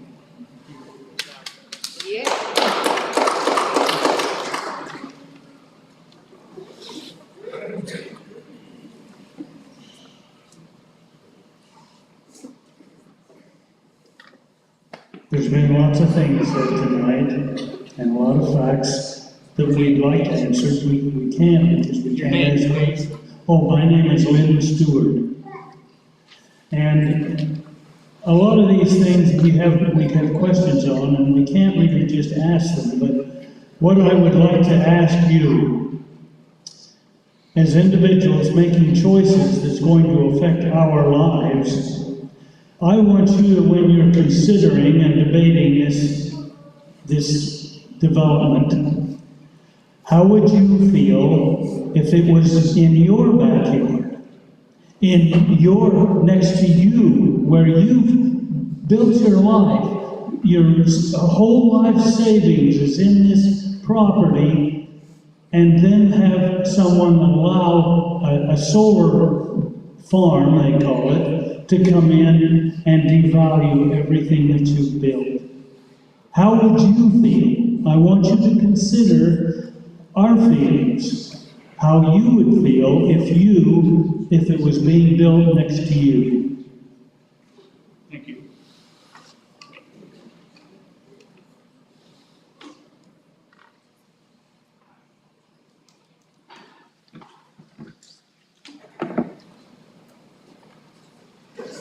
My name's Dina Ewing. I live in Aramo, Idaho. I'm a resident of Bannock County, and I've been listening. I was 10 minutes late, so if I missed this, I'm sorry, but what I want to say is this all feels really shady to me. I heard about this on Facebook, on Marsh Valley Classified's Facebook. That's how I was notified that there was something happening here. And that was just the other day. So we came to the meeting tonight, and I think it's up to Downey residents how they decide to, make themselves more profitable and more marketable. I don't like the visual of solar farms off the side of the freeway.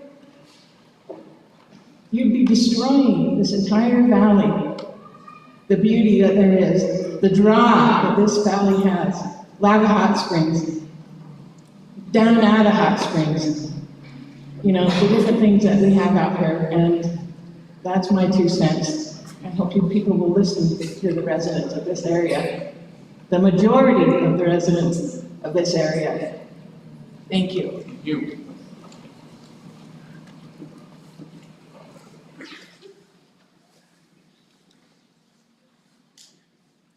Margie Stewart, and I live in Bannock County. I love South Bannock County, and I just want to come up and say I'm against this. And anybody else that wants to take a second, because we have 10 more minutes, come up and let them know your opinion so they know how many of us are against it. Thank you.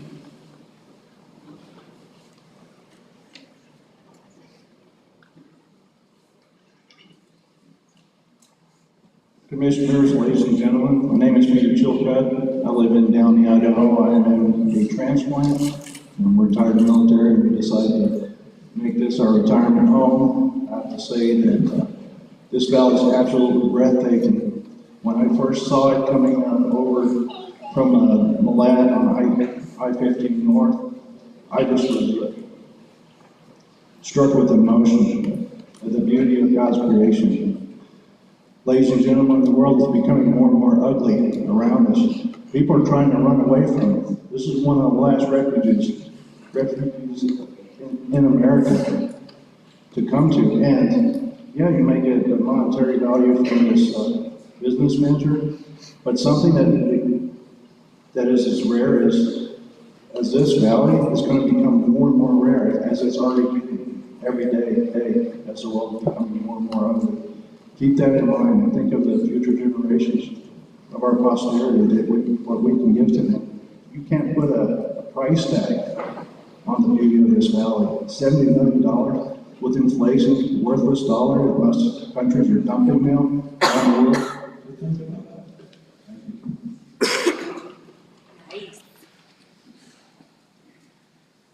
Hello, I'm Jimmy Young. I live on Jensen Road, just south of McCammon.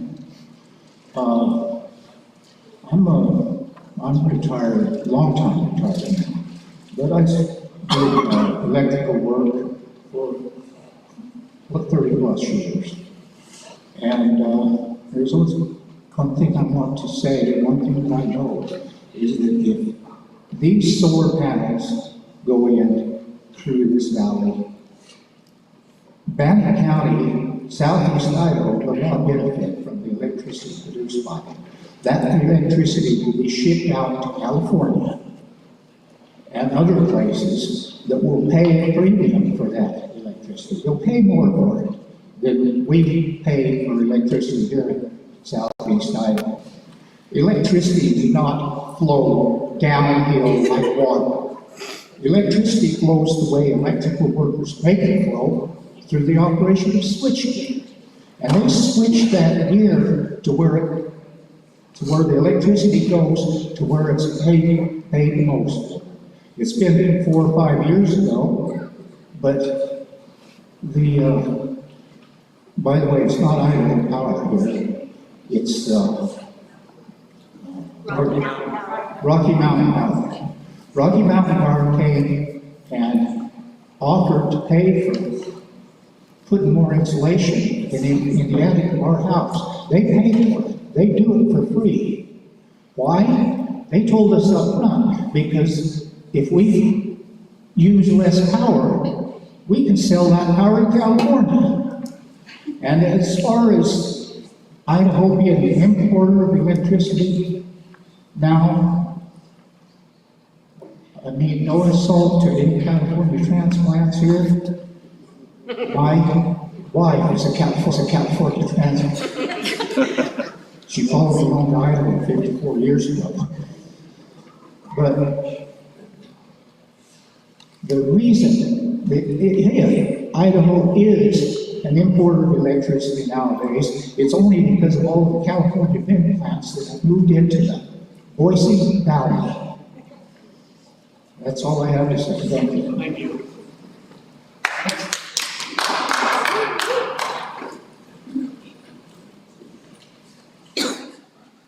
Hi, my name is Dr. Deborah Gambrell. I live in Lava. I moved here about 2 years ago through California, not from California.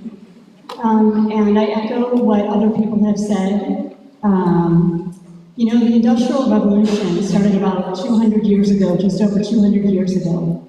And we saw an explosion of diseases that I've studied. I have 4 board certifications. I specialize in pediatric development. And we've seen this explosion of medical diseases since industrialization. Right now, 1 in 2 children have 1 of 20 chronic medical diseases. And this is concentrated in areas that are industrialized. Putting in this solar farm is going to add industrialization. It will have runoff. There will be chemicals associated with it. It will get in our water. So I caution you guys to really seriously think about that. Do we want to be industrialized? Or do we want to maintain our way of life? The reason I moved out here. Thank you.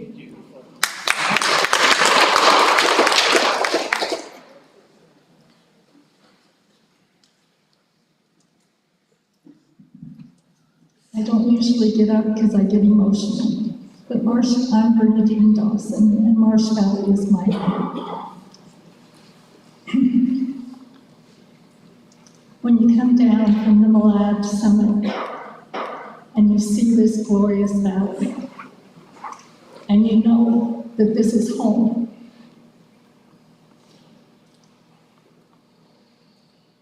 To picture in your mind it being covered with solar panels is heartbreaking. I know I don't own the property that the solar panels will be on. But that view is mine. That view belongs to my 52 family members who come to Downing each summer, who view Downing as Grandma's house, who have been coming to Downing for a lot of years now, because it's home. I beg of you, please, please don't let Grandma's valley be covered with solar panels. Because I have 52 children, grandchildren, and great-grandchildren who love Marsh Valley. Thank you.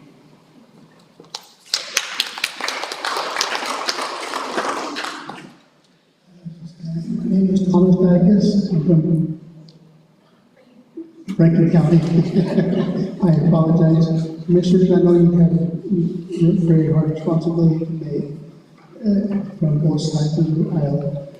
But I just want to tell you, I'm originally from Arizona, and I had three of my best friends who were county commissioners down in the Gila Valley.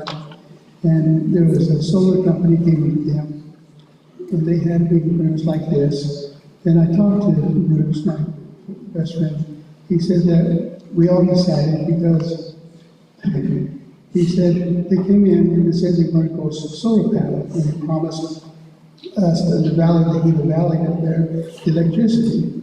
But they also put one down in Bowie in Maricopa County area, and they told them the same thing, but all that energy went to California, none of it stayed in Arizona. Also, I'm prior military. I'm a retired Air Force officer. I know some of you guys in the military can find us an oxymoron. I was an intelligence officer. And one of my jobs was to monitor communist China and information that was given to them. I don't know if any of you know this, but solar panels are Please made in speak China. here so we can hear you. Solar panels are made in China and communist China. All of them. And we, the taxpayers, subsidize all solar panels in the United States. So your taxpayer money is paying them, plus they order things. Now, if they were made in the United States of America, and we had Americans making them, I think there'd be more rigorous tests for the solar panels. And the only reason I'm against the solar panels is because they're made in communist China. Thank you.